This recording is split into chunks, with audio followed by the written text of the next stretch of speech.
आज का बाइबल का वचन आमोस का ग्रंथ अध्याय 8 वचन 4 से 7। दूसरा वचन संत पौलुस का तिमुती के नाम पहला पत्र अध्याय 2 वचन 1 से 8। और आज का सुसमाचार संत लूकस के अनुसार अध्याय 16 वचन 1 से 13। आमोस का ग्रंथ अध्याय 8 वचन 4 से 7। तुम लोग मेरी यह बात सुनो, तुम जो दिनहीन को रोनते हो और देश के गरीबों को समाप्त कर देना चाहते हो। तुम कहते हो अमावस का पर्व कब बीतेगा जिससे हम अपना अनाज बेच सके, विश्राम का दिन कब बीतेगा जिससे हम अपना गेहूं बेच सके। हम अनाज की नाप छोटी कर देंगे, रुपये का वजन बढ़ाएंगे और तराजू को खोटा बनाएंगे। हम चांदी के सिक्के से दरिद्र को खरीद लेंगे और जूतों की जोड़ी के दाम पर कंगाल को। हम गेहूं का कचरा तक बेच देंगे। प्रभु याकूब के आहा का शपथ खाकर कहता है, तुम लोगों ने जो कुछ किया मैं वह सब याद रखूंगा।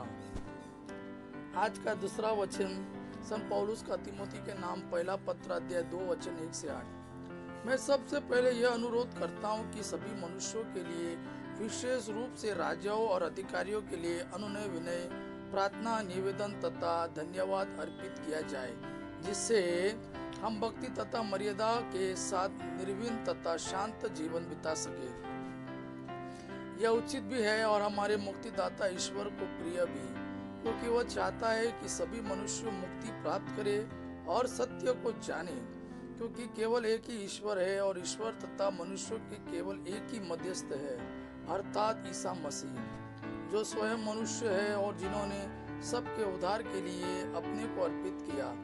उन्होंने उपयुक्त समय पर इसके संबंध में अपना साक्ष्य दिया। मैं सच कहता हूँ, झूठ नहीं बोलता। मैं इसी का प्रचार तथा प्रेरित गैर यहूदियों के लिए विश्वास तथा सत्य का उपदेशक नियुक्त हुआ हूँ। मैं चाहता हूँ कि सब जगह पुरुष बैर तथा विवाद छोड़कर श्रद्धा पूर्वक हाथ ऊपर उठाकर प्रार्थना करें। आज का सुसमाचार संत लूकस के अनुसार अध्याय 16 वचन 1 से 13। ईसा ने अपने शिष्यों से यह भी कहा, किसी धनवान का एक कारिंदा था। लोगों ने उसके पास जाकर कारिंदा पर यह दोष लगाया कि वह आपकी संपत्ति उड़ा रहा है। इस पर स्वामी ने उसे बुलाकर कहा, यह मैं तुम्हारे विषय में क्या सुन रहा हूँ? अपनी कारिंदगिरी का हिसाब दो, क्योंकि तुम अब से कारिंदा नहीं रह सकते। तब कारिंदा ने मन ही मन यह कहा, मैं क्या करूं? मेरा स्वामी मुझे कारिंदगिरी से हटा रहा है। मिट्टी खोदने का मुझ में बल नहीं, भीख मांगने में मुझे लज्जा आती है। हाँ, अब समझ में आया कि मुझे क्या करना चाहिए, जिससे कारिंदगिरी से हटाए जाने के बाद लोग अपने घरों में मेरा स्वागत करें। उसने अपने मालिक के कर्जदारों को एक एक कर बुलाकर पहले से कहा, तुम पर मेरे स्वामी का कितना ऋण है? उसने उत्तर दिया, 100 मन तेल। कारिंदा ने कहा, अपना रुखा लो और बैठकर जल्दी 50 लिख दो। फिर उसने दूसरे से पूछा, तुम पर कितना ऋण है? उसने कहा, 100 मन गेहूं। कारिंदा ने उससे कहा, अपना रुखा लो और 80 लिख दो। स्वामी ने बेईमान कारिंदा को इसलिए सराहा कि उसने चतुराई से काम किया, क्योंकि इस संसार की संतान आपसी लेन देन में ज्योति की संतान से अधिक चतुर है।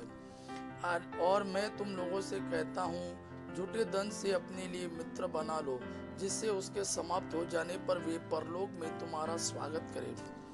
जो छोटी सी छोटी बातों में ईमानदार है, वह बड़ी बातों में भी ईमानदार है, और जो छोटी सी छोटी बातों में बेईमान है, वह बड़ी बातों में भी बेईमान है।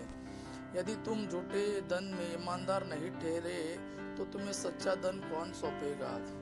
और यदि तुम पराये धन में ईमानदार नहीं ठहरे, तो तुम्हें तुम्हारा अपना धन कौन देगा? कोई भी सेवक दो स्वामियों की सेवा नहीं कर सकता, क्योंकि वह या तो एक से बैर और दूसरे से प्रेम करेगा, या एक का आदर और दूसरे का तिरस्कार करेगा। तुम ईश्वर और धन दोनों की सेवा नहीं कर सकते। यह प्रभु का वाणी है। प्रभु को धन्यवाद। आबा पिता की महिमा और पुत्र यीशु का प्रेम आप पर सदा सर्वदा बना रहे। आमीन।